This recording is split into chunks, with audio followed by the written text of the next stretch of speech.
प्रथानंदन, मुझ में आसक्त मन वाला मेरे आश्रित होकर योग का अभ्यास करता हुआ तू मेरे जिस समग्र रूप और निसंदेह जिस प्रकार से जानेगा उसको उसी प्रकार से सुन। कृष्ण कहते हैं, तेरी आसक्ति सिर्फ मेरे में हो, आश्रय केवल मेरा ही हो, फिर योग का अभ्यास किया जाए तो तू मेरे समग्र रूप को जान लेगा। इसका तात्पर्य यह है कि यदि आसक्ति भोगों में है और अभ्यास रुपए पैसे कुटुंब आदि का हो तो किसी भी योग का अभ्यास करता हुआ तू मुझे नहीं जान सकता। मेरे समग्र रूप को जानने के लिए तो बिना मुझसे कुछ भी चाहे मेरे में ही प्रेम हो, इस प्रकार से तेरा मेरे में आश्रय होना चाहिए।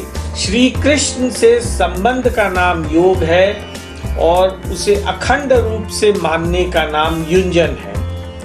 अब योग युंजन की उतनी आवश्यकता नहीं है जितनी आवश्यकता है संसार से आसक्ति छोड़ने की।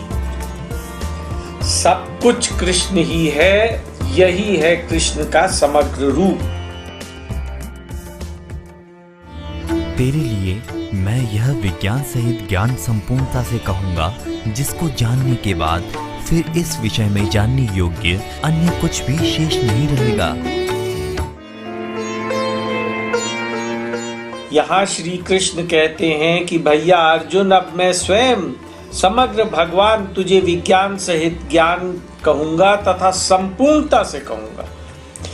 कृष्ण संबंधी जानकारी का नाम ज्ञान है और उसका अनुभव हो जाना विज्ञान है। संसार कृष्ण से ही उत्पन्न है ऐसा मानना ज्ञान है और सब कुछ भगवान ही है, कृष्ण के सिवाय कुछ है ही नहीं, ऐसा अनुभव हो जाना विज्ञान है।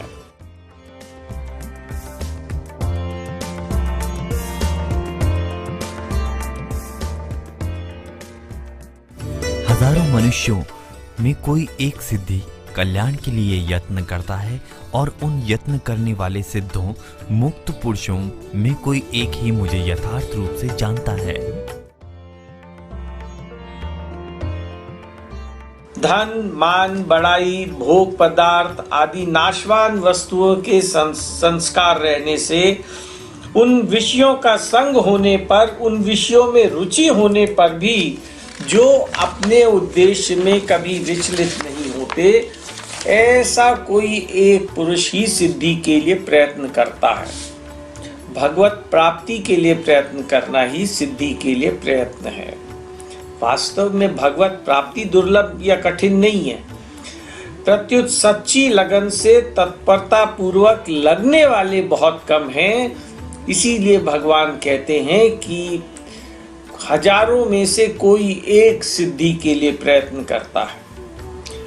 भगवान को यथार्थ रूप से जानने वाला, उनके सगुण, निर्गुण, निराकार, साकार, समय समय पर वो तरह तरह के अवतार लेते हैं, उन रूपों को भी वो तत्व से जानता है और उनके बारे में किंचित मात्र भी संदेह नहीं रखता है।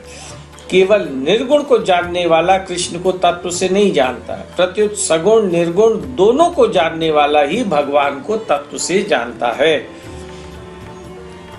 ज्ञान योग से अखंड आनंद का अनुभव होता है। अखंड आनंद अर्थात दुखों का सर्वथा अभाव हो, ऐसी अवस्था का अनुभव करता है, क्योंकि वो अपने स्वरूप में स्थित रहता है और स्वरूप जो है वो तो सदैव ही आनंद में रहता है। कर्म योग में संसार से संबंध विच्छेद होने से शांत आनंद की प्राप्ति होती है, क्योंकि संसार के साथ संबंध होने से अशांति तो होगी ही।